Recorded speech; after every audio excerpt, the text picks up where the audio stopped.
الله وحده لا شريك له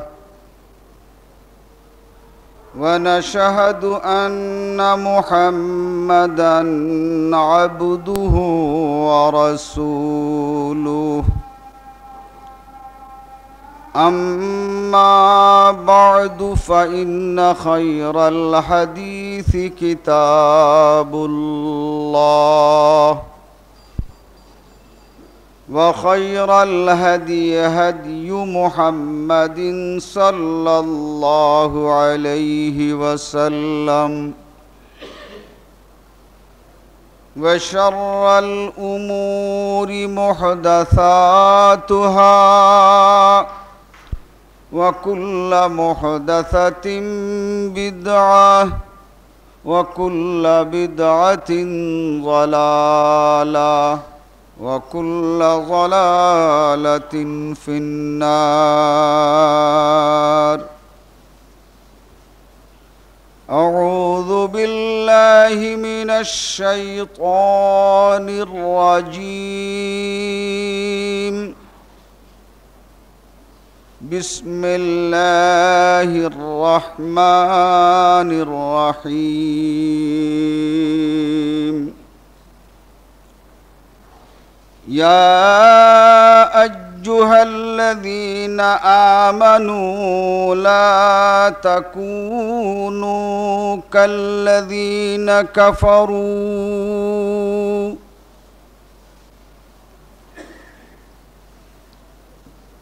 আল্লাহ রাব্বুল আলামিনের লাখ লাখ শুকর যে আজকার এই জুমআতে আমরা শরীক হতে পেরেছি। নবী মুহাম্মদুর রাসূলুল্লাহ সাল্লাল্লাহু আলাইহি ওয়াসাল্লামের উপরে লাখো সালাত ও সালাম, যার প্রদর্শিত পথ পেয়ে আমরা ন্যায় এবং সত্যকে জানতে বুঝতে পেরেছি, অবলম্বন করার তৌফিক পেয়েছি। গত জুমআতে কোরআন মজিদের থেকে সেই বিষয়ে খুতবা ছিল যে মুসলমান হিসাবে আমাদের করণীয় কি। আজকে তারই মোকাবেলায় মুসলমানদের বর্জনীয় কি, তা থেকে আজকে আপনাদের সামনে কোরআন মজিদ থেকে আমি একটি আয়াত তেলাওয়াত করেছি। এই বর্জনীয় বিষয় হচ্ছে আজকের খুতবার বিষয়। সূরা আলে ইমরান 156 নম্বর আয়াত।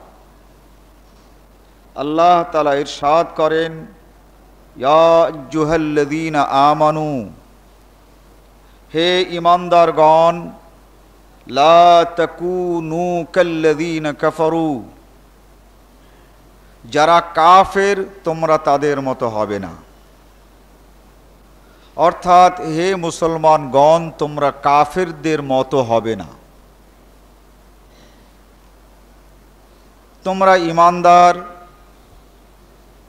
ঈমান এনেছো,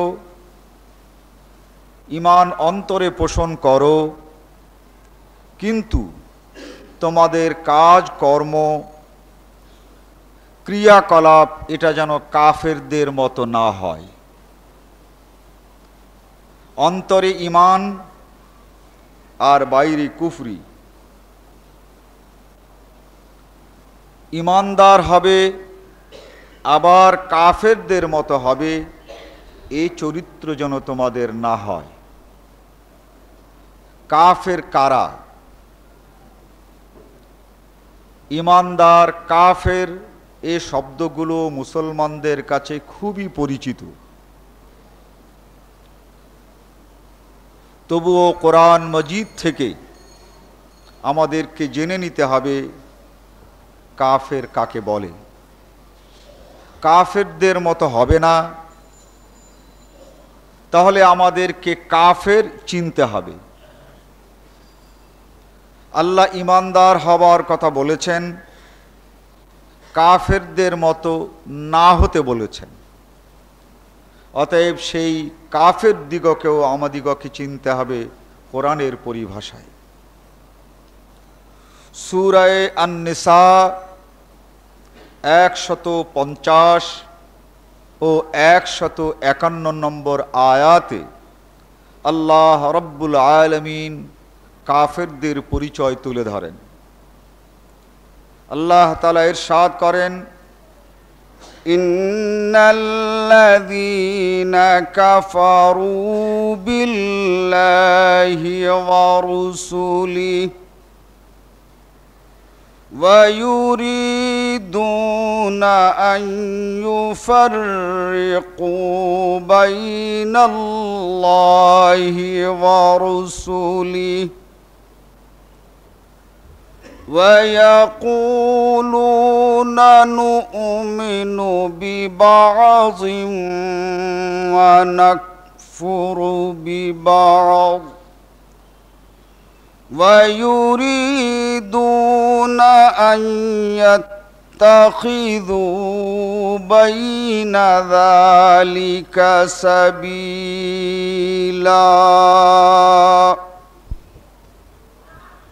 أولئك هم الكافرون حقا وأعتدنا للكافرين عذابا مهينا আল্লাহ রাব্বুল আলামিন ইরশাদ করেন, ইন্নাল্লাযীনা ইয়াকফুরুনা বিল্লাহি ওয়া রাসূলিহি, যারা আল্লাহর কথা অমান্য করে এবং রসুলদের কথা অমান্য করে তারা কাফির। ওয়া ইউরিদুনা আন ইউফাররিকু বাইনাল্লাহি ওয়া রাসূলিহি, যারা আল্লাহর কথা আর রসুলের কথার মধ্যে পার্থক্য সৃষ্টি করে।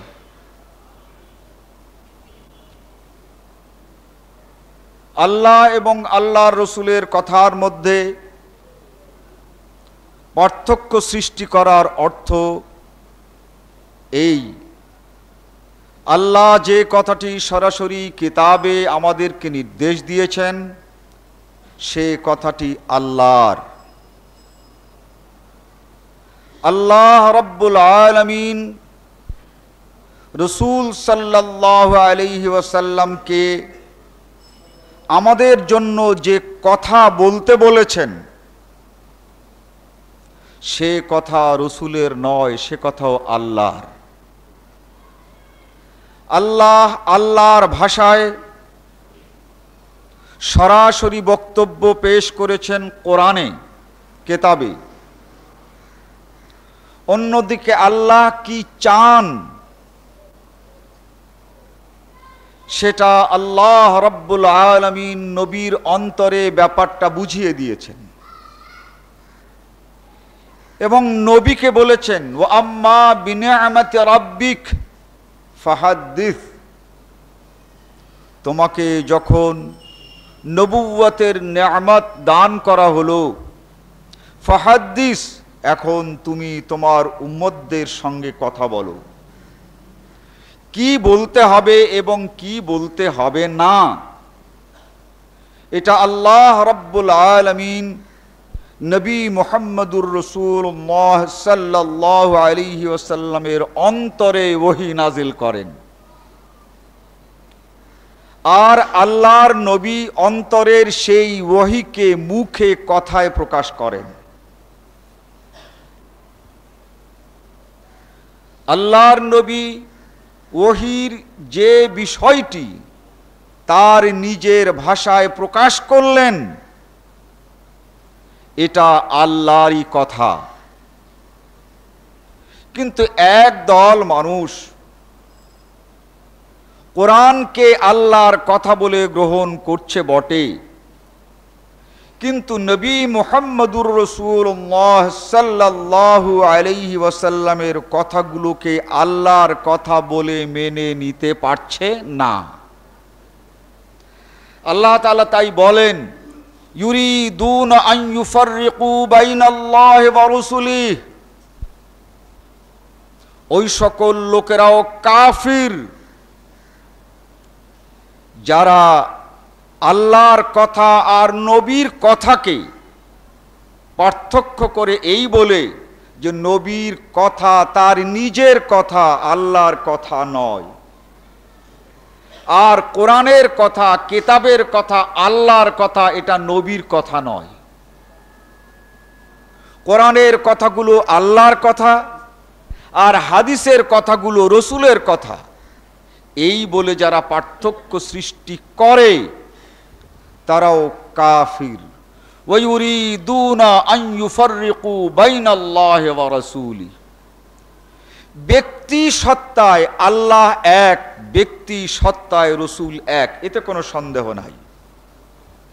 কিন্তু রসুলের অন্তরে কিতাব ছাড়া যে ওহীগুলো অবতীর্ণ করা হয়েছে, যে ওহীর ভাষা রসুল নিজে দিয়েছেন, সেই কথাগুলো আল্লাহর, এটা বিশ্বাস করার নাম ঈমান।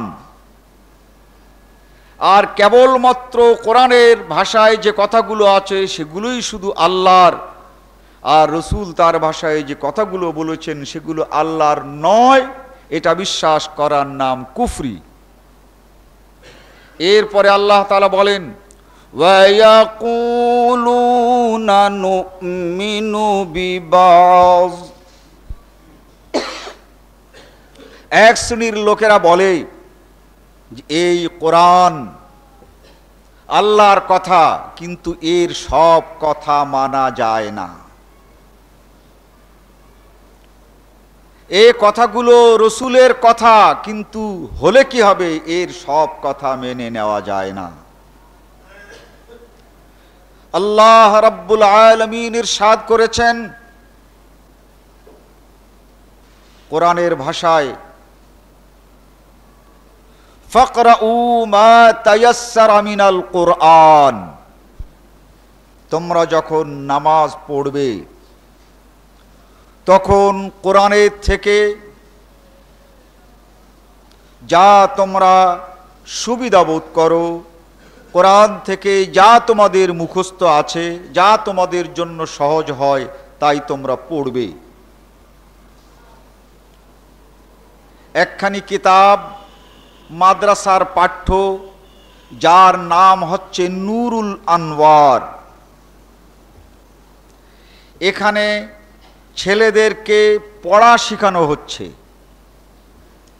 ইজা তাআরাজা তা তাসাকাতা তা, অর্থ কোরআন আল্লাহর কালাম বটে, কিন্তু এই কোরআনের মধ্যে যখন দুই রকমের কথা পাবে তখন এই দুই রকমের কথাই বর্জন করবে।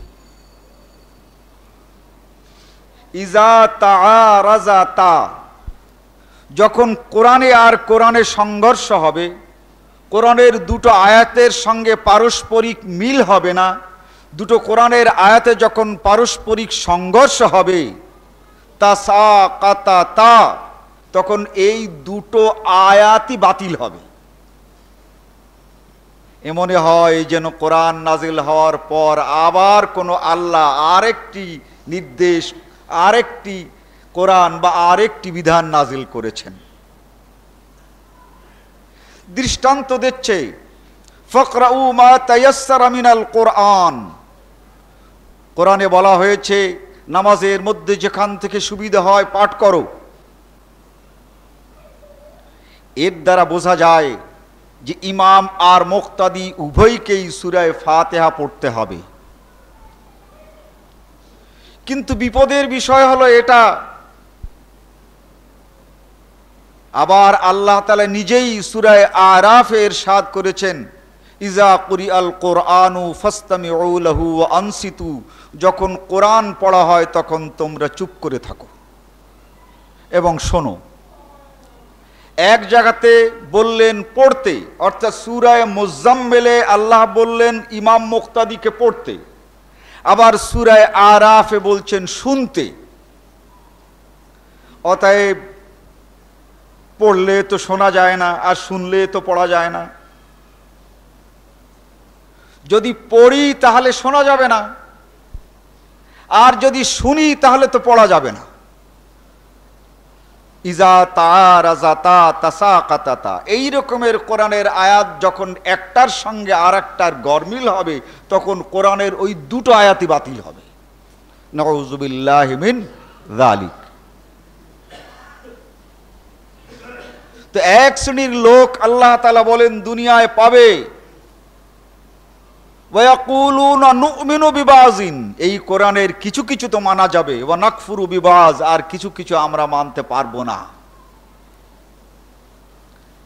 তারা যে ব্যাখ্যা ওই কিতাবে ছেলেদের অন্তরের মধ্যে বদ্ধমূল করলেন, এই কথাটি কি আসলেই ঠিক? মোটেই ঠিক না।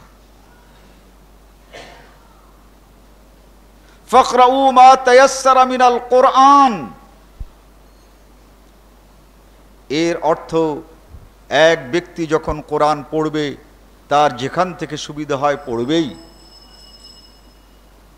সূরা ফাতিহা হোক অন্য জায়গার থেকে হোক, যেখান থেকেই সুবিধা বোধ করে সূরা ফাতিহা এবং সূরা ফাতিহার পরে যেখান থেকেই সুবিধা বোধ করে পড়বে।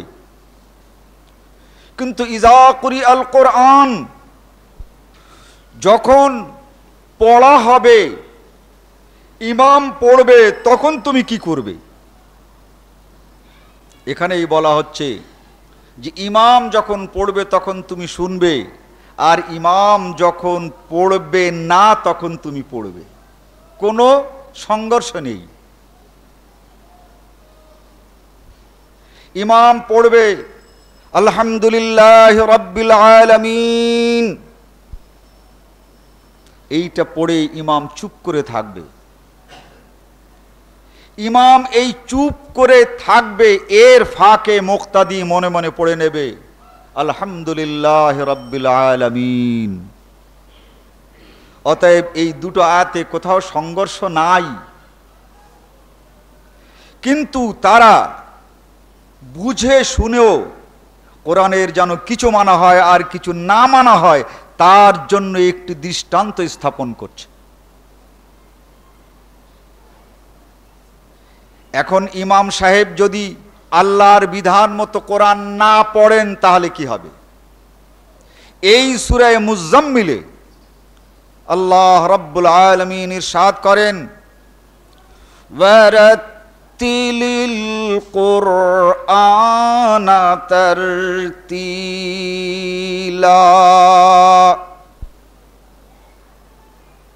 হে দুনিয়ার মুসলমান, তোমরা কোরআন পড়বে থেমে থেমে। এই থেমে থেমে কেমন করে পড়তে হবে? হযরতে উম্মে সালমা রাদিয়াল্লাহু তাআলা আনহা, রাসূল সাল্লাল্লাহু আলাইহি ওয়াসাল্লামের স্ত্রী, তিনি রাসূলের পেছনে জামাতে দাঁড়িয়ে বহু নামাজ পড়েছেন। তার কারণ সাহাবায়ে কেরাম তাদের স্ত্রী মেয়েদেরকে নিয়ে জামাতেই মসজিদে নামাজ পড়তেন। আমরা তো সেই সুযোগ সৃষ্টি করার চেষ্টা করছি। তো একজন সাহাবী পুরুষ, তিনি এসে বলছেন, হে উম্মতের মাতা, ওয়ারাত্তিলিল কুরআনা তারতিলা, থেমে থেমে কোরআন পড়তে হবে, আল্লাহর নির্দেশ, এটা আমরা জানতে চাই। আপনি রাসূলের পেছনে নামাজ পড়েছেন, আপনি আমাদেরকে কোরআন থেমে থেমে কিভাবে পড়তে হয় পড়ে আমাদেরকে ব্যাপারটি বুঝিয়ে দেন। কোরআন থেমে থেমে পড়তে হবে, ভাষায় থেমে থেমে পড়তে হবে বুঝতে পেরেছি, কিন্তু বাস্তবে কেমন করে থেমে থেমে পড়তে হয় এইটাই বাস্তবটা আপনার কাছ থেকে জানতে এসেছি। তখন তিনি পয়লা কথায় বুঝালেন, قرأ رسول الله صلى الله عليه وسلم آياتا آية, রসুল সাল্লাল্লাহু আলাইহি ওয়াসাল্লাম একটি আয়াতের সঙ্গে আরেকটি আয়াত মিলায়ে কখনো পড়েন নাই। একটি আয়াত আলাদা আলাদা করে পড়েছেন। একটি আয়াত পড়ে তিনি চুপ করে থেকেছেন। চুপ করে থেকেছেন এতটা সময়, যাতে করে একটি মানুষ শুনে সঙ্গে সঙ্গে অর্থটাও হৃদয়ঙ্গম করতে পারে, এতটা সময় তিনি সূরা ফাতিহা আল্লাহর নবী কেমন করে পড়েছেন পড়ে তাদেরকে শোনালেন। তিনি পয়লা পড়লেন বিসমিল্লাহির রহমানির রহিম বলে চুপ করে থাকলেন।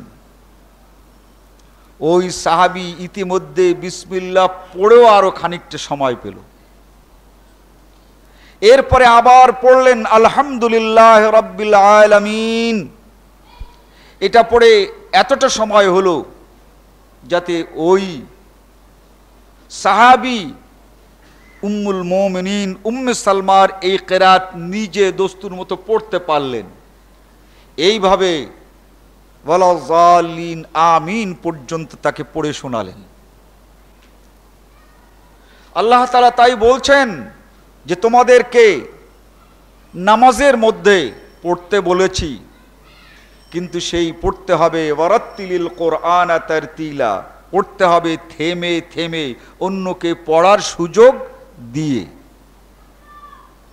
অতএব ইমাম যদি পড়েন, পড়ার পর যদি মুক্তাদি সেটা আবার মনে মনে পড়েন, এরপর যদি ইমাম সাহেব আবার ওই আয়াতটি পড়েন, তাহলে রসুলের এই হেদায়েতকে যদি আমরা মেনে চলি, তাহলে ইজা কুরিআল কোরআনু ফাসতামিউ লাহু ওয়া আনসিতু আর ফাকরাউ মা তায়াসসারা মিনাল কোরআনের মধ্যে কোনো সংঘর্ষ নেই। কিন্তু যদি কোরআনকে নিজেদের মন মতো পড়তে চাই আর নামাজকে যদি নিজেদের খেয়াল মতো পড়তে চাই, তবে তো সংঘর্ষ বাঁধবে। ইমাম সাহেব ঝড়ের বেগে সকল আয়াতগুলো পড়ে যাবেন, সূরা ফাতিহা 1 মিনিটের মধ্যে শেষ করে দেবেন, মুক্তাদিরা সময়ও পাবে না পড়তে, এমনকি শুনতেও ভালো করে পারবে না যে পড়লোটা কে কোন পর্যন্ত হলো। এই ধরনের কোরআন পড়ার উপরে আল্লাহ নবী লানত নাজিল করেছেন। ইমাম বুখারীর লিখিত একখানি কিতাব আল আদাবুল মুফরাদ, তার ভিতরে হযরতে আবু হুরায়রা রাদিয়াল্লাহু তাআলা আনহু কর্তৃক বর্ণিত হাদিস, আল্লাহ নবী ইরশাদ করেন রুব্বা কারিন ইয়াকরাউল কোরআন ওয়াল কোরআনু ইয়ালইনুহু, বহু লোক কোরআন তেলাওয়াত করে আর কোরআন তার উপরে লানত করে। রুব্বা কারিন ইয়াকরাউল কোরআন ওয়াল কোরআনু ইয়ালইনুহু, তারা কোরআন পড়ে আর কোরআন তাদের উপরে, সব তো দূরের কথা, কোরআন লানত করে। হে আল্লাহ বাঁচাও আমাকে। কারা? যারা কোরআনকে সেইভাবে পড়তে চায় না যেভাবে আল্লাহর নবী মুহাম্মদুর রাসূলুল্লাহ সাল্লাল্লাহু আলাইহি ওয়াসাল্লাম পড়েছেন। তো এক শ্রেণীর লোক যারা কাফির, ইয়াকুলুনা নুমিনু বিবাযিন ওয়া নাকফুরু বিবায, তারা বলে যে আল্লাহ এবং রসুলের এই নির্দেশ কোরআন ও হাদিস কিছু আমরা মানব আর কিছু আমরা মানতে পারছি না। নবী মুহাম্মদুর রাসূলুল্লাহ সাল্লাল্লাহু আলাইহি ওয়াসাল্লাম তার হাদিস তারা কোথাও মানতে পারছে আর কোথাও মানতে পারছে না। বুখারী শরীফের মধ্যে তালাকের অধ্যায় বাংলায় তর্জমা হয়েছে, আধুনিক প্রকাশনী, সম্ভবত 3য় কি 4র্থ খণ্ড হবে। উমাইর ইয়াজদি রাদিয়াল্লাহু তাআলা আনহু একটি হাদিস বর্ণনা করেন যে একটি লোক তার কাছে বলে যে ভাই, আমার স্ত্রীকে আমি অন্য একটা লোকের কাছে শোয়া দেখেছি, বলো এতে ওই স্ত্রীকে আর এই দুনিয়ায় রাখা যায়? এখন আমি যদি ওকে খুন করি, তাহলে ইসলামের বিধান অনুযায়ী তোমরা আমাকে খুন করবে। রাগ সহ্য করতে পারছি না আর খুনও করতে পারছি না। তো তোমাকে বলি, তুমি যে আল্লাহর নবীকে গিয়ে একটু বলো যে আমার জীবনের এই দুর্বিষহ ঘটনা এই। ওই সাহাবী বিবাহিত ছিলেন না, যে রসুলের কাছে ঠিকই বলেছেন। বলার পর রসুল তাকে ধমক দিয়ে বলছে, তোমার এই ব্যাপার কি, তুমি কি বোঝো, যাও ওকে ডেকে নিয়ে আসো। যে বলছে, ভাই বলেছিলাম, কিন্তু যে ধমক খেয়েছি, তুমি তোমার কথা তুমি নিজে গিয়ে বলো। সাহাবী এলেন, বললেন, ইয়া রাসূলুল্লাহ, আমার কোনো সাক্ষী নাই। কোরআনের মধ্যে তো রয়েছে, কাউকে যদি অপবাদ দিতে হয় তো 4 জন সাক্ষী হাজির করতে হবে, এটা কোরআনের কথা। ফাতু বিআরবাতি শুহাদা, ঘরের মধ্যে স্ত্রীকে পেয়েছি আর একটা লোকের কাছে, আমি ছাড়া দুনিয়ায় আর কোনো সাক্ষী আছে? হে আল্লাহর নবী, সাক্ষী নাই, কিন্তু আমার মন তো মানে না, এ কি জ্বালা, সাক্ষী দিয়ে তাকে শাস্তি দেওয়ানো যাবে না, কিন্তু আপনি বলেন আমি কি করি। তিনি বললেন, যাও তোমার স্ত্রীকে ডেকে নিয়ে আসো। স্ত্রীকে যখন ডেকে নিয়ে আসতে গেছে, স্ত্রী বুঝে ফেলেছে যে যা হবার তো এইটাই হবে, এছাড়া আর কি। স্ত্রীকে হাজির করে বলছে, ইয়া রাসূলুল্লাহ, এই স্ত্রীকে যদি আমি রাখি তাহলে আর আমার নিস্তার নাই। রাসূল সাল্লাল্লাহু আলাইহি ওয়াসাল্লাম বললেন, কদ আনজালাল্লাহু ফিকা ওয়া ফি সাহিবাতিকা, ভয় নাই তোমার, তোমার এই দুর্বিষহ যতনার খবর আল্লাহর আছে। এই দুনিয়ার কেউ সাক্ষী নাই, কিন্তু আল্লাহ তো সাক্ষী আছেন। যেই এই কথা বলেছেন আল্লাহর নবী, যে তোমার ব্যাপারে, তোমার স্ত্রীর ব্যাপারে ওহী আমার কাছে নাজিল করা হয়েছে, ভয় নাই। সঙ্গে সঙ্গে স্ত্রী গালাগালি শুরু করে দিল, লানত হোক তোমার উপরে, তুমি আমার বুদ্ধে এই ধরনের মিথ্যা কথা বলেছো। এও বলে যে আমি যদি মিথ্যা কথা বলে থাকি তাহলে আল্লাহ আমার উপরে লানত নাজিল করুক, আমি ধ্বংস হয়ে যাই। ও বলে আমি যদি মিথ্যা কথা বলে থাকি তাহলে আল্লাহ আমার উপরে লানত নাজিল করুক। পরিবেশটা চিন্তা করুন, মদিনার মসজিদ, নবীর সামনে কসম দুইজনেই খাচ্ছে, একজনার কসম সত্য আর একজনার কসম মিথ্যা। সাহাবাদের ভিতরে হয়েছে, আপনি চট করে একজনকে বলবেন, তুমি যদি কোরআন হাতে করে বলতে পারো তাহলে আমি মেনে নেব, খবরদার কোনোদিন বলবেন না। তার কারণ যারা মিথ্যা কথা বলে, কোরআন কোথায় নিয়ে আপনি বলতে বলেন সব জায়গায় নিয়ে বলতে পারবে। যারা মিথ্যা কথাই বলতে পারে এদের কিছু আর ঠেকে না। আপনার কাছে ওহী নাজিল হবে না, কিন্তু রসুলের কাছে ওহী নাজিল হচ্ছে, এটা জানার পরেও মিথ্যা কসম খাচ্ছে। দেখেন, এটা জানার পরেও কসম, মিথ্যা কসম খাচ্ছে রসুলের সামনে মসজিদে নববীতে। রসুল সাল্লাল্লাহু আলাইহি ওয়াসাল্লাম এই ঘটনায় দারুণভাবে দুঃখিত তো দূরের কথা, তিনি মর্মাহত হলেন যে কেমন ব্যাপার। রসুলের নীরবতা দেখে ওই সাহাবী বলে উঠলেন, 1 তালাক 2 তালাক 3 তালাক। তার মানে এখন মনে করছেন রাসূল সাল্লাল্লাহু আলাইহি ওয়াসাল্লাম চুপ করে আছেন, ওই স্ত্রীটা আমার গাড়ে আবার ফেলে নাকি। আগের থেকেই বলছেন যে 1 তালাক 2 তালাক 3 তালাক। কি ব্যাপার? রসুল কিছু বললেন না, বললেন যে তোমাদের মধ্যে বিচ্ছেদ হয়ে গেল। পুরুষটা খুব খুশি, মেয়েটা তো ওই রকমের লানত করতে করতে চলে গেল। তাহলে এইখানে পাওয়া গেল যে রসুলের সামনেও একসঙ্গে একজন সাহাবী 3 তালাক দিয়ে দিল, আর রাসূল সাল্লাল্লাহু আলাইহি ওয়াসাল্লাম তা মেনে নিলেন। আহলে হাদিসরা একসঙ্গে 3 তালাক দিলে 3 তালাক মেনে নিতে চায় না। তোমরা কেমন আহলে হাদিস? কি রকমের আহলে হাদিস যে 3 তালাক একসঙ্গে দিলে মেনে নেওয়া যাবে না? বিষয়টি ভালো করে বুঝতে হবে। লানত, যখন স্ত্রী স্বামীর উপরে লানত করে আর স্বামী জবাবে স্ত্রীর উপরে লানত করে, এই লানত করাতেই বিবাহ বিচ্ছেদ হয়ে যায়, আর তালাক দেওয়ার দরকার হয় না।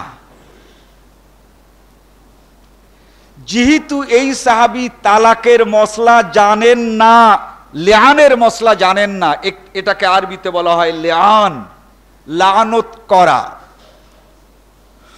যখন স্বামী স্ত্রীকে লানত করে আর স্ত্রী আবার স্বামীকে লানত করে, এই লানত করাতেই বিবাহ বিচ্ছেদ হয়ে যায়, আর তালাক দিয়ে বিবাহ বিচ্ছেদ করতে হয় না। তো সাহাবী মনে করেছেন রসুলের চুপ থাকাতে যে সর্বনাশ দিয়ে দেয় নাকি, তালাক দিয়ে দিয়েছে। কিন্তু তালাক দিলে হবে কি, ওই স্ত্রী এসে লানত শুরু করেছে স্বামীর উপরে, আর স্বামী লানত করেছে স্ত্রীর উপরে, তো তালাক তো আগে হয়ে গেছে, পরের ফাও তালাকে লাভ কি? একটি বইতে পড়েছিলাম, সত্যবাদী খুনি বলছে, হুজুর পয়লা আমি লাঠি দিয়ে এক বাড়ি মারি, তোর মাথাটা একটু নড়তে থাকে, এরপরে রাম দা দিয়ে কল্লাটা আলাদা করে দেই, তারপরে ওই কল্লাটা লাথি মেরে আমি পাশের নালার ভিতরে ফেলে দেই, ফের আবার এই রকমের লাথি মারতে মারতে ওর দেহটা রাস্তার অপর দিকের নালার মধ্যে ফেলে দেই।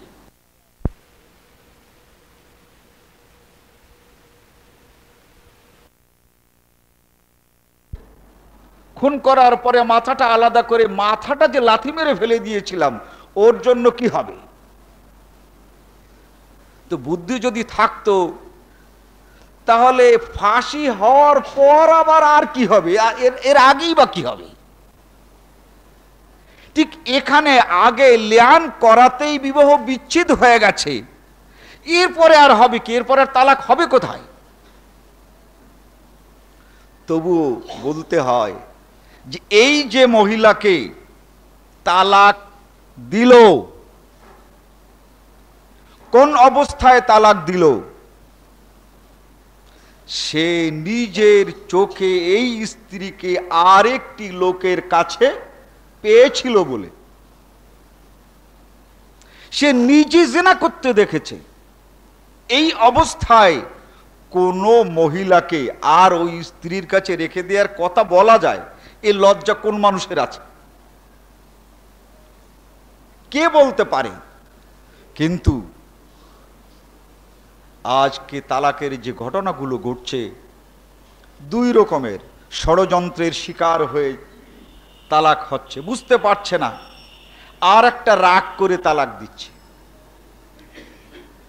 তো একটি পুরুষ তার স্ত্রীকে রাগ করে তালাক দিয়েছে, মাথা যখন ঠান্ডা হয়েছে তখন দেখছে যে করলাম কি। এই লোকটা রসুলের কাছে যায় না, তার কারণ একদিন রসুল সাল্লাল্লাহু আলাইহি ওয়াসাল্লামের কাছে একটা লোক এসে বলল, ইয়া রাসূলুল্লাহ, অমুক ব্যক্তি তার স্ত্রীকে 3 তালাক দিয়েছে।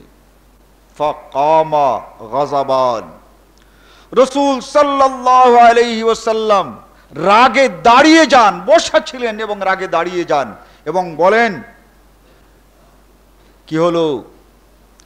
আয়াল আবু বিকিতাবিল্লাহ ওয়া আনা বাইনা আযহুরিকুম, এখন আমি তোমাদের মাঝে জীবিত আছি আর কিতাব নিয়ে এই খেলা শুরু করে দিয়েছো, তাহলে আমি মরার পর তোমরা কি করতে পারবে ধারণা করবে কি? লোকটা দেখেছে রাগ করে তালাক দিয়েছি, কিন্তু এখন রসুলের কাছে গিয়ে তো জায়গাও পাবো না, ওই পেছনে পেছনে থাকে, ধারে কাছে আসে না। রসুল সাল্লাল্লাহু আলাইহি ওয়াসাল্লাম জিজ্ঞাসা করে জানতে পারলেন স্ত্রীকে 3 তালাক দিয়েছে, এখন রসুলের কাছেও ভয় আর লজ্জায় আসতে পারছে না।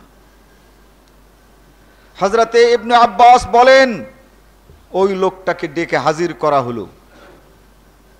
রসুল সাল্লাল্লাহু আলাইহি ওয়াসাল্লাম জিজ্ঞাসা করলেন, কাইফা তাল্লাকতাহা, তুমি তালাক দিলে কেমন করে?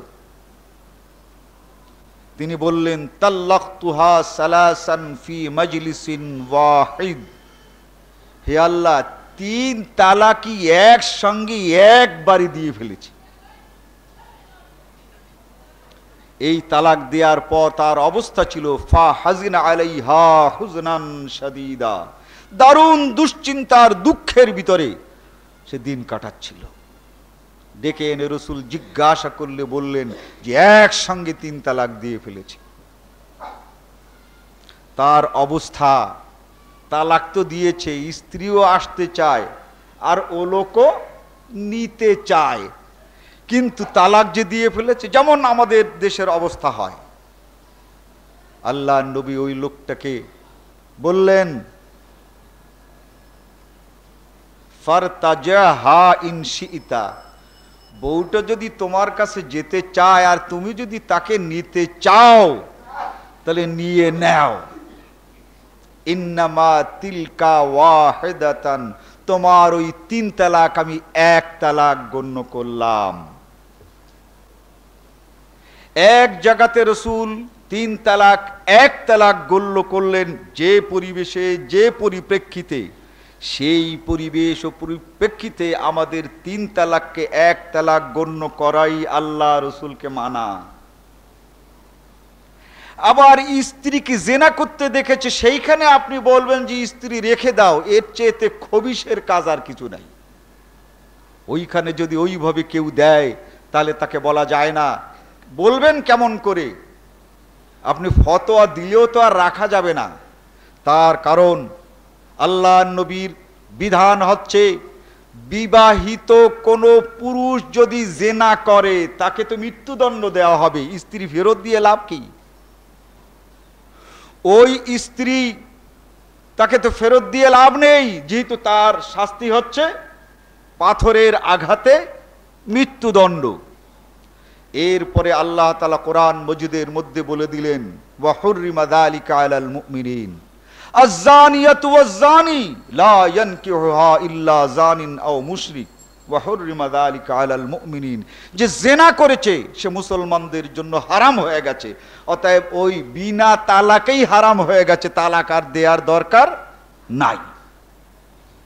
যখন জিনা করেছে তখন পয়লাই এই স্বামীর জন্য হারাম হয়ে গেছে, তালাকের কোনো দরকার ছিল না।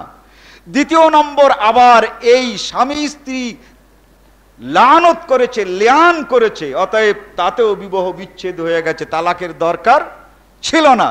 যেহেতু ওই সাহাবী বুঝতে পারেন নাই বলে আবার তালাক দিয়েছেন, অতএব তালাকের কোনো দরকার আর নাই।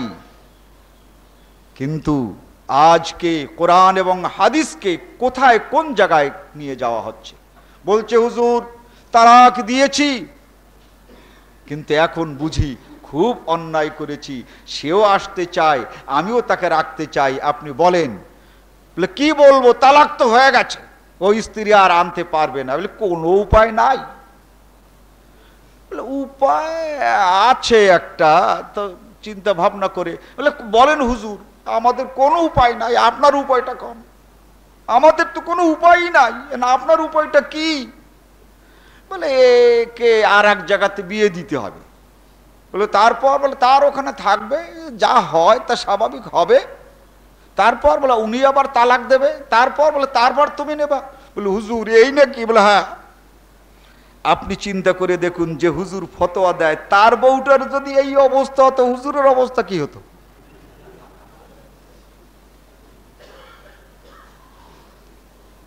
অনেক দূরের ঘটনা নয়, গ্রামের নামটা বলছি, হুজুরের নামটা বললে অসুবিধা। এই মোল্লাহাটের ভিতরে কদমতলা নাম করে একটা গ্রাম আছে। সেই গ্রামের একজন মৌলানা সাহেব, তিনি ঘোষ গাতিতে আমার সঙ্গে হানাফিদের এই 3 তালাকের বাহাস হয়, সেই দিন তিনি আমার বিপক্ষে এসেছিলেন। কিন্তু একদিন উদয়পুরে আমাদের এক বন্ধু আছেন, রোড অ্যান্ড হাইওয়ের, তখন তিনি সুপারভাইজার ছিলেন। উনি এই লোকটাকে একদিন আমার কাছে নিয়ে আসছেন, আর সে আমাকে ভাইজান ভাইজান করে বলছে। তাহলে ব্যাপার কি? বলে আমি তো এখন রেলওয়ে মাদ্রাসায় আছি। বলে থাকো। বলে না ভাইজান, ঘটনা ঘটে গেছে। বলে কি? ওই 3 তালাক দিয়ে ফেলেছে তার স্ত্রীকে। বলে এখন কি চাও? বলে ওই যে বাহাসের সময় তো ছিলাম আমি ওই দলে, তা আমি একটু ব্যাপারটা বুঝতে আসছি। তো আচ্ছা বোঝো। আমি এইগুলো বুঝালাম। বুঝাবার পর সে এখন তার স্ত্রী নেবে এই ব্যবস্থা তাকে করে দিতে হবে। ওই যাকে নিয়ে আসছিলেন উনি ব্যবস্থা করবেন, মশলাটা জানতে আসছেন।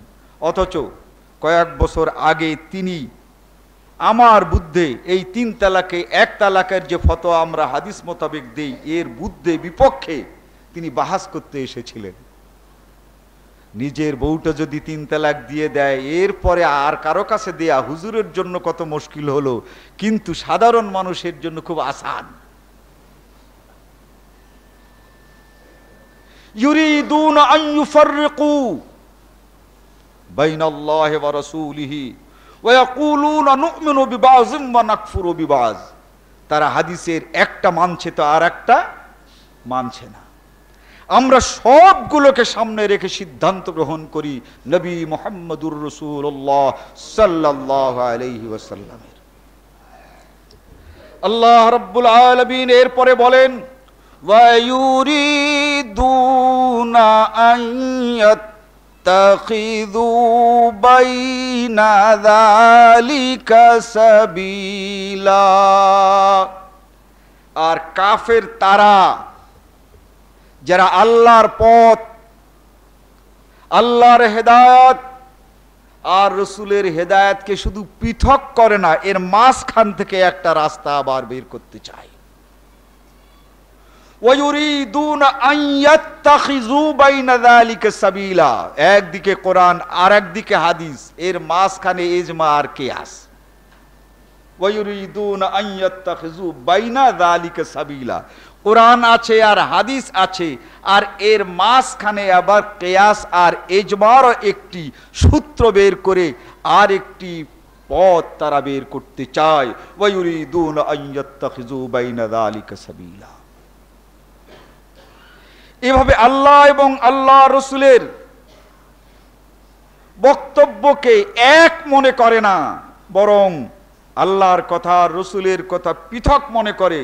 তখন এই পৃথক মনে করে দুই দিকে দুই পিলার রেখে মাঝখান থেকে আরেকটি পথ বের করে, সেটা হচ্ছে ইজমার পথ, সেটা হচ্ছে কিয়াসের পথ।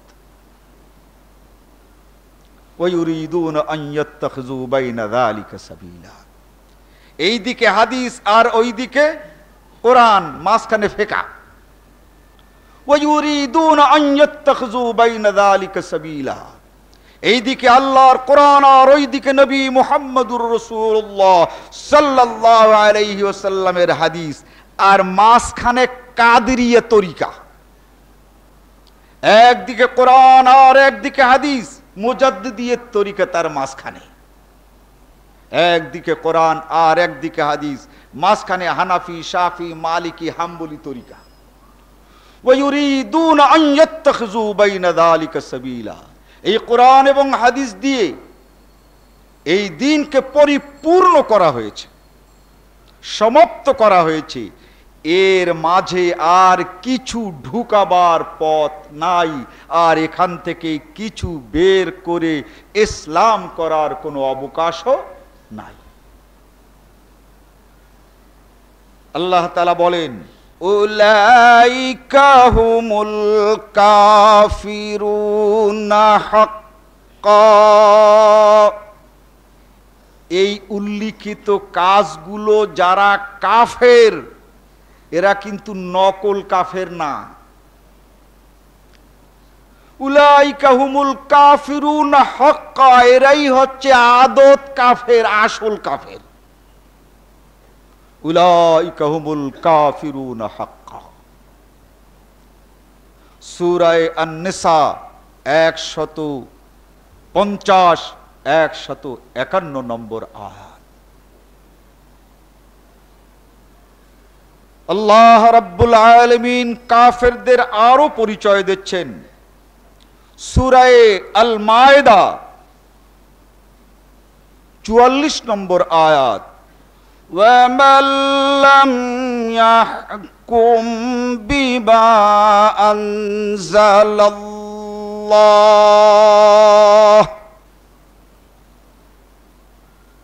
আল্লাহ রাব্বুল আলামিন যা অবতীর্ণ করেছেন তা দিয়ে যারা সিদ্ধান্ত গ্রহণ করতে চায় না, ফাউলাইকা হুমুল কাফিরুন, তারাই হচ্ছে কাফির।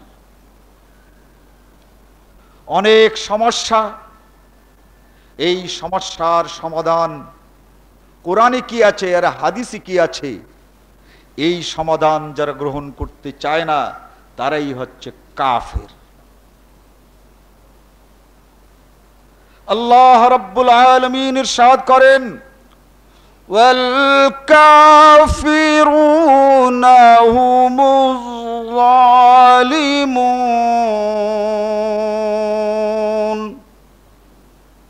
যারা কাফের তারাই জালেম।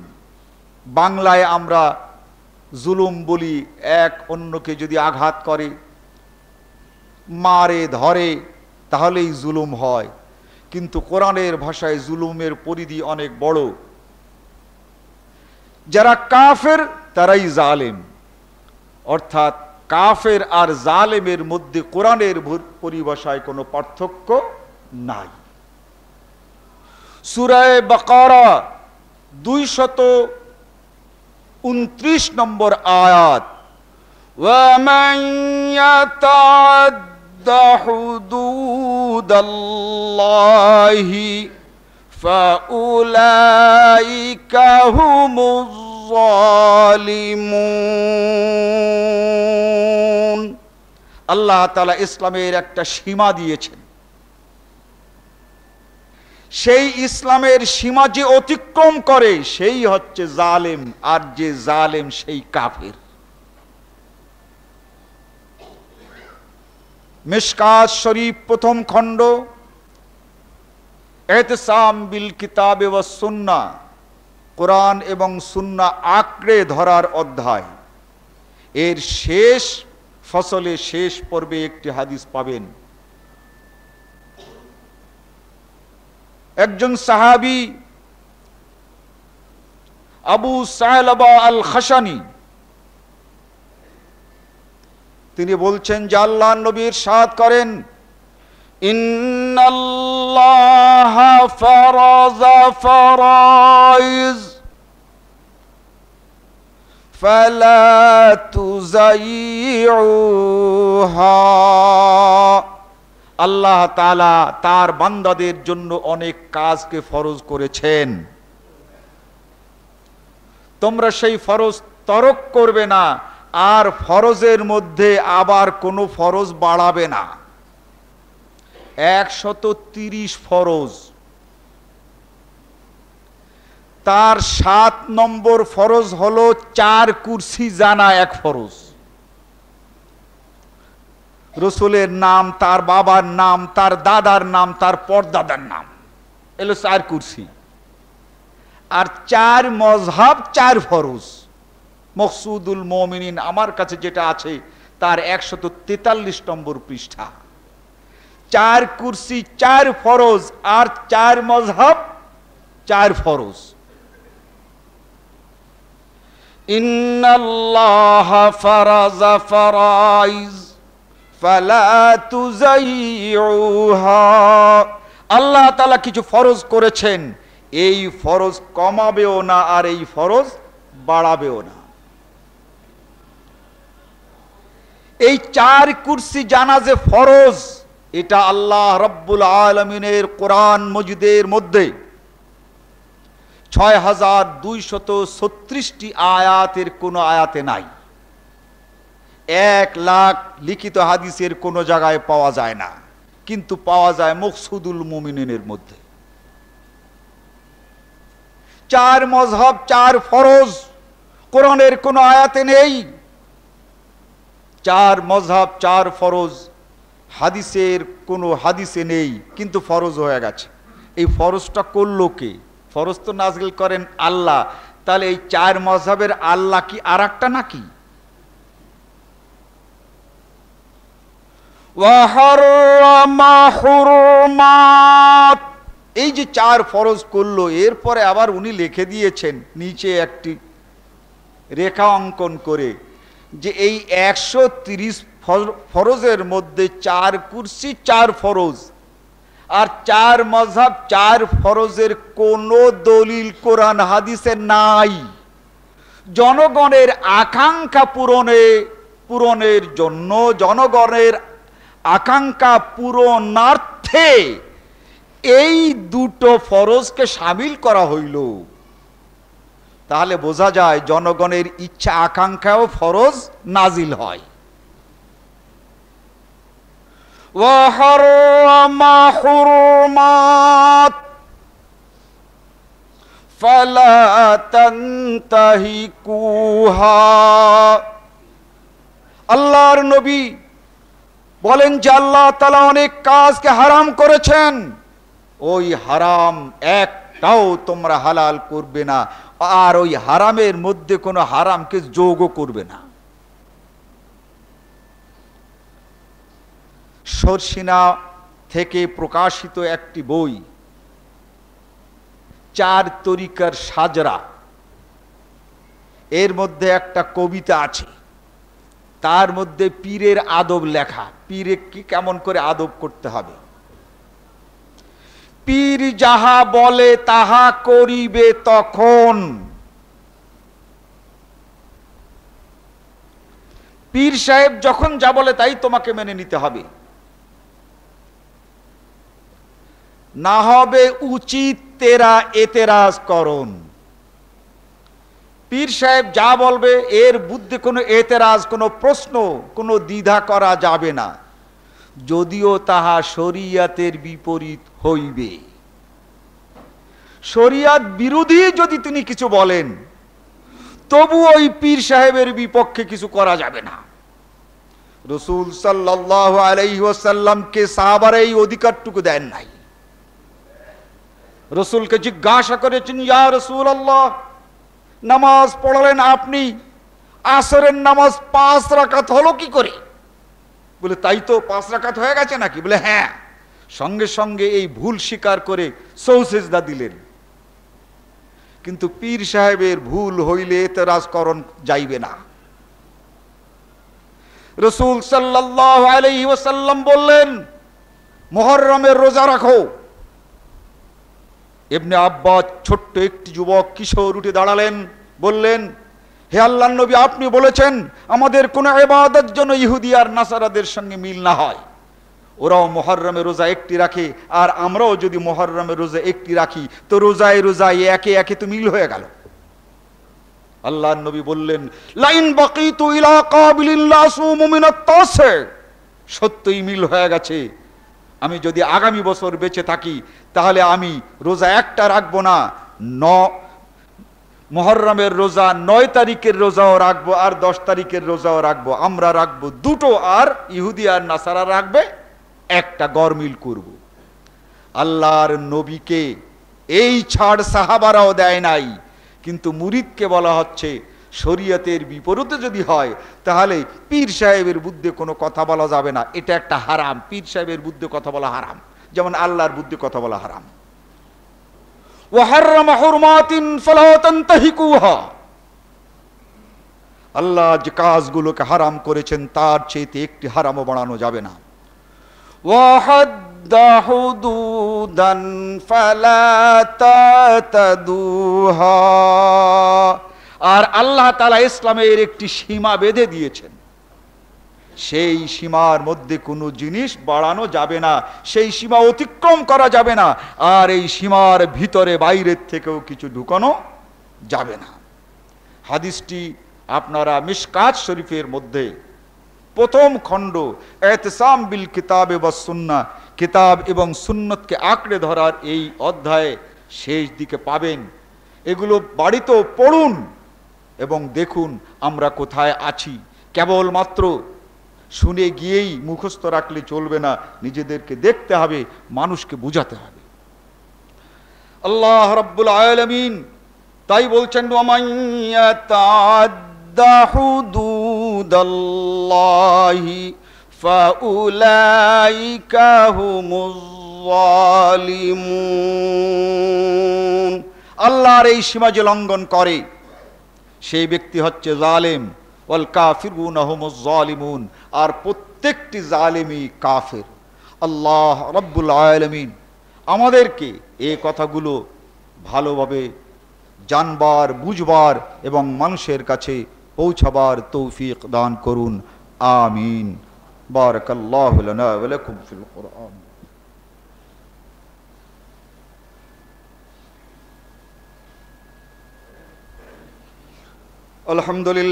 আলহামদুলিল্লাহ নাহমাদুহু ওয়া নাস্তাঈনুহু ওয়া নাস্তাগফিরুহু ওয়া নু'মিনু বিহি ওয়া নাতাওয়াক্কালু আলাইহি ওয়া নাউযু বিল্লাহি মিন শুরুরি আনফুসিনা ওয়া মিন সাইয়্যাতি আ'মালিনা মান ইয়াহদিহিল্লাহু ফালা মুযিল্লা লাহু ওয়া মান ইউযলিলহু ফালা হাদিয়া লাহু ওয়া নাশহাদু আন লা ইলাহা ইল্লাল্লাহু ওয়াহদাহু লা শারীকা লাহু ওয়া নাশহাদু আন্না মুহাম্মাদান আবদুহু ওয়া রাসূলুহু আম্মা বা'দ। আউযু বিল্লাহি মিনাশ শাইতানির রাজীম। বিসমিল্লাহির রহমানির রহিম। ইন্নাল্লাহা ওয়া মালাইকাতাহু ইউসাল্লুনা আলান নবী ইয়া আইয়ুহাল্লাযীনা আমানু সাল্লু আলাইহি ওয়া সাল্লিমু তাসলিমা। আল্লাহুম্মা সাল্লি আলা মুহাম্মাদিন ওয়া আলা আলি মুহাম্মাদিন কামা সাল্লাইতা আলা ইব্রাহিম ওয়া আলা আলি ইব্রাহিম ইন্নাকা হামিদুম মাজিদ। আল্লাহুম্মা বারিক আলা মুহাম্মাদিন ওয়া আলা আলি মুহাম্মাদিন কামা বারাকতা আলা ইব্রাহিম ওয়া আলা আলি ইব্রাহিম ইন্নাকা হামিদুম মাজিদ। প্রশ্ন করা হয়েছে, এই মসজিদের মেঝেতে নামাজ পড়িতেছি, কেহ কোনো ওজোর আপত্তি করে না, অথচ যখন মেঝের উপরে কোরআন শরীফ বা হাদিস রাখিয়া পড়া হয় তখন অনেকেই নিষেধ করে। রেহেল না নিয়ে মেঝেতে কোরআন শরীফ রাখিয়া পড়িলে কি হবে? দেখুন, আদব, কোরআন মজিদের একটি আদব আমরা অন্তরে পোষণ করি। স্বাভাবিকভাবে আমরা মনে করি পা যেখানে রাখা হয় সেখানে আল্লাহর কিতাব না রাখাই ভালো, এটা আদব। বাবা আপনার বাসায় গেছেন, আপনি ব্যাচেলার, একটি খাট আছে, সেখানে আপনি কেবল শুইতে পারেন, বাবা সেখানে শুইতে পারেন না। আপনি যদি সুসন্তান হন, বাবাকে উপরে দিয়ে আপনি নিচে শোন কেন? ওই নিচে বাবা শুইতে পারে না? এটা আদব। ঠিক এভাবে কোরআন এবং হাদিসের আদবকে রক্ষা করে এটা আমরা করি। আর আদবটা এটাও একটা ফরজ। বহু আয়াত এবং বহু হাদিস আছে, যার যে আদব সেটা তোমাদের করতে হবে, যার যে আদব সেটা যারা করে না তারাও জালিম। এটা আমরা করি আদব, এবং এটা করা বাঞ্ছনীয়। দয়া করে ব্যাখ্যা করুন, সম্পত্তি বন্টনকালে আত্মীয়, ইয়েতিম এবং অভাবগ্রস্ত লোক উপস্থিত থাকিলে তাহাদিগকে উহা হইতে কিছু দিবে এবং তাহাদের সহিত সদালাপ করিবে। সূরা নিসা। জি হ্যাঁ, এ আয়াত নাজিল হয়েছে তখন যখন মিরাসের আয়াত নাজিল হয় নাই। তখন হুকুম ছিল যে তোমরা তোমাদের এই সম্পত্তির থেকে অন্যদেরকেও কিছু দাও। এই আয়াত এখনো মনসুখ হয়ে যায় নাই, অনেকে মনসুখ বিশ্বাস করে। অতএব এই মিরাস যখন বন্টন হবে তখন যারা এই সম্পত্তির অধিকারী তারা এ থেকে মানুষকে কিছু দান করতে পারে। সর্বপ্রথম তার ওসিয়ত পূরণ করতে হবে, দেনা পরিশোধ করতে হবে। ওসিয়ত এবং দেনা পরিশোধ করার পর এই সম্পত্তি যারা অধিকারী তারা সাধারণ মানুষ যারা আসে, যারা দরিদ্র, তাদেরকে দিতে পারে এবং দেওয়াটা বাঞ্ছনীয়, দেওয়াটা উচিত। এই আয়াতে সেই উৎসাহই দেওয়া হয়েছে যে তাদেরকে দেয়া হোক। কিন্তু আমাদের দেশে বা আমাদের এই পরিবেশে এই নিয়মটা নাই। এই নিয়মটাই কিন্তু ইসলামের বিধান, যে সম্পত্তির মধ্য থেকে কিছু গরিব মিসকিনদেরকে দেওয়া, এরপরে বন্টন করা। এটা দেওয়া, শুধু দেওয়াই নয়, এই আয়াতেই ওখানে আল্লাহ রাব্বুল আল্লাহ রাব্বুল আলামিন ওয়াকানা হাক্কান আলাল মুমিনিন, মুসলমানদের উপরে এই দেওয়াটা আমি ওয়াজিব করলাম, কথাটা এইরকম আছে যতটুকু মনে পড়ে, ওয়াকানা হাক্কান আলাল মুমিনিন। অতএব ওই সকল মুসলমানরা আপনার কাছে পায় এই একটা হক, আর আপনাকে দিতে হয়, এটা আপনার দায়িত্ব। অতএব এটা করা বাঞ্ছনীয় এবং এই প্রথা আমাদের চালু করা আরও জরুরি, এই ব্যাপারে কোনো সন্দেহ নাই। এই আয়াতের এটাই হচ্ছে আসল উদ্দেশ্য এবং বক্তব্য। ফাজকুরুনি আযকুরুকুম ওয়াশকুরু লি ওয়া লা তাকফুরুন।